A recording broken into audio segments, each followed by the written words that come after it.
Guys, দিদি এখন বানাচ্ছে ঠোঙ্গা রান্না, তাই জন্য দিদি এখন বানাচ্ছে ঠোঙ্গা। আর আমরা কেন বানাচ্ছি, কিসের জন্য সেটা বলো। কারণ দিদি ঝালমুড়ির দোকান দেবে, তাই না? ভেবেছিলাম না, দোকানে ঠোঙা শেষ হয়ে গেছে, তাই আমি ঠোঙা বানাচ্ছি। এবার ঠোঙা বানাই কি করে দেখাই সবাইকে। এই যে প্রথমে একটা কাগজ এরকম ভাবে নিয়ে নিতে হবে, এই যে এইভাবে দেখা যাচ্ছে। ইয়েস। তারপরে এইখানটা এরকম ভাবে আটা দিয়ে এইভাবে আটকে দিতে হবে। তারপর পিছন দিক তারপরে এরকম গোল হয়ে যাবে। গোল হওয়ার পরে আবার এতটা ভাঁজ করতে হবে। ভাঁজ করে এইভাবে সুন্দর করে একটা ভাঁজ করে এইখানটা কিছুটা আটা, এখানে কিছুটা আটা দিয়ে আবার এটা মুড়তে হবে। রানী, দোকানটা পাহারা দাও, দেখো বাইরে দেওয়ার কেউ যেন। আরে তুই নিচে নামে পাহারা দিলাম ভাই। ওইখানে বসো শোনা, বসে নাও। তুমি না, রানীকে বললাম। এই যে আমাদের ঠোঙা রেডি। এবার আমি আর একটা ঠোঙা বানিয়ে তোমাদের দেখাচ্ছি। যেহেতু মাই এগুলো বানায়, মার আজকে সময় নেই, তাই ভাবলাম আমি বানাই। আর আমি ফোন করেছে।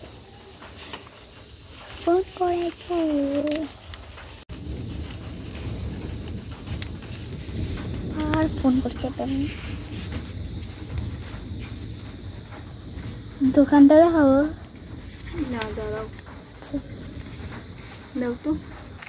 দিদি ঠোঙ্গা বানিয়ে কি করবা? ঠোঙা বানিয়ে দোকানের মাল দেব, কারণ ছোট ঠোঙা শেষ হয়ে গেছে।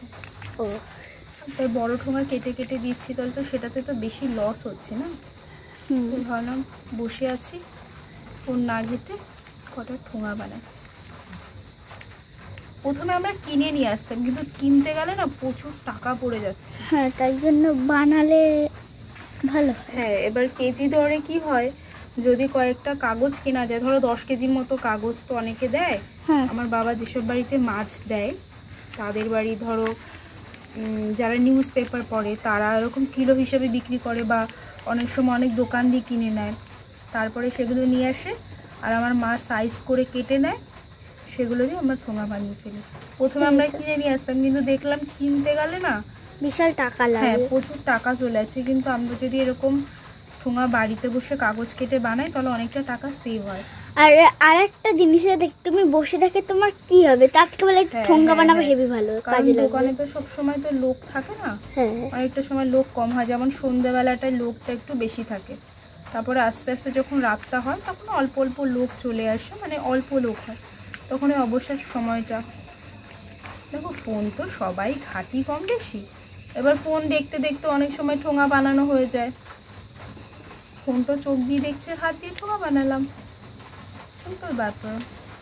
কি করে ভাঁজ করে হেভি লাগে তো দেখতে। এই যে এর মধ্যে ঢুকিয়ে দিলে একটু হয়ে যায়, খুব সুন্দর লাগে দেখতে। ওইভাবে রাখলেই তো জায়গাটাও কম খায়, শুকিয়েও যায় তাড়াতাড়ি। দোকানে এই গরুর বিড়ি দাও রানী। টাকাটা দিয়ে কত টাকা দিয়েছে ভাই? 20 টাকা।